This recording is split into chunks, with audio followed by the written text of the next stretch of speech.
What's good, fam? Welcome to episode 6 of Thriving Throughout. This is Dr. Jali, and I cannot begin to express how humbled and thankful I am to be talking about recovery. As usual, let's get to some definitions. Recovery refers to someone who is returning to a normal state of health or regaining their control or possession of something that's been lost. Healing is the process of becoming sound or healthy.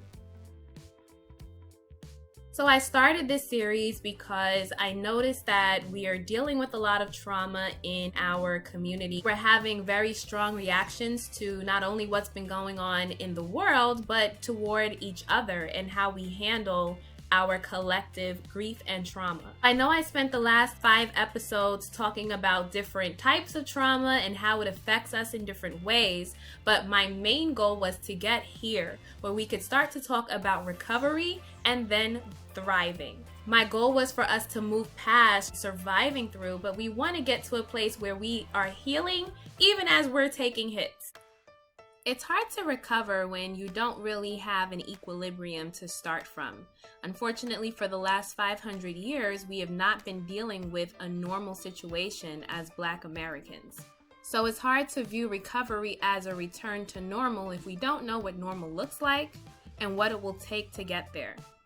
We also have to remember that the issues that have plagued us for all of these years have not yet ended, which means we're going to continue to take hits. We have to be prepared to overcome the new hits while we're still healing from the old trauma.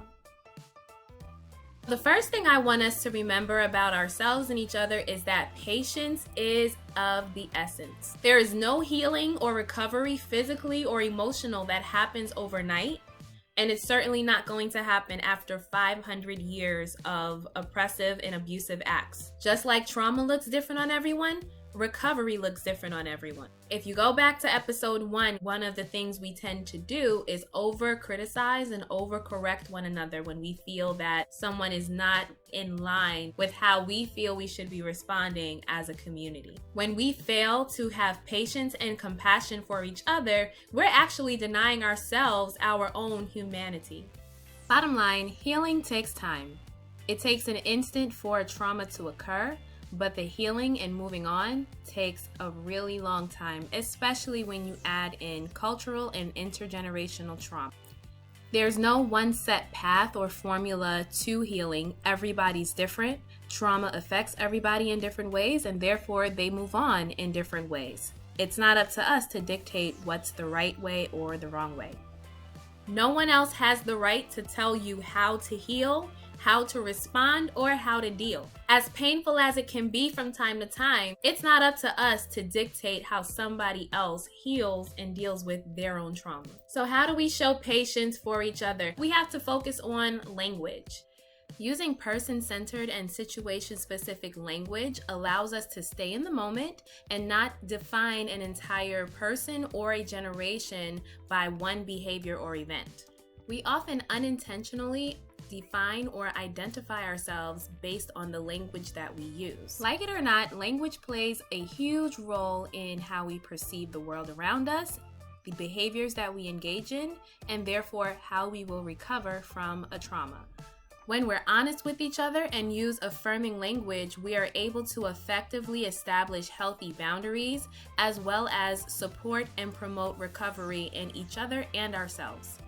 Being kind to ourselves and each other also is of the essence. We've often talked about trauma bonding, and what happens with trauma bonding is that once the trauma or the crisis has passed, that bond becomes super fragile. We start turning against each other. So even if you've developed a trauma bond with someone else, you have to kind of break that bond, or you have to break the ties that bonded you and establish new ties. All healthy relationships will grow and evolve over time.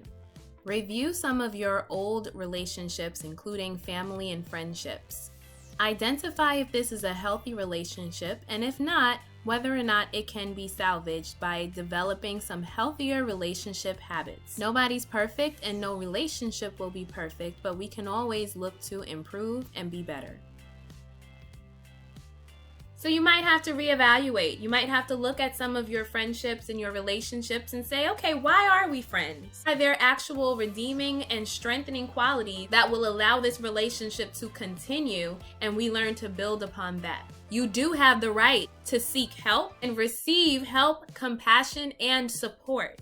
We need to turn our negative thought patterns around into positive thought patterns. We need to start seeing ourselves in places of healing as a community of whole and healed people. We've already started, we're not that far off, and we're going to continue to thrive. Next week is our final episode, and we're talking about thriving. Make sure you stay tuned because I'll have a little surprise for you. If you enjoy these videos, like, follow, and subscribe on Instagram and YouTube.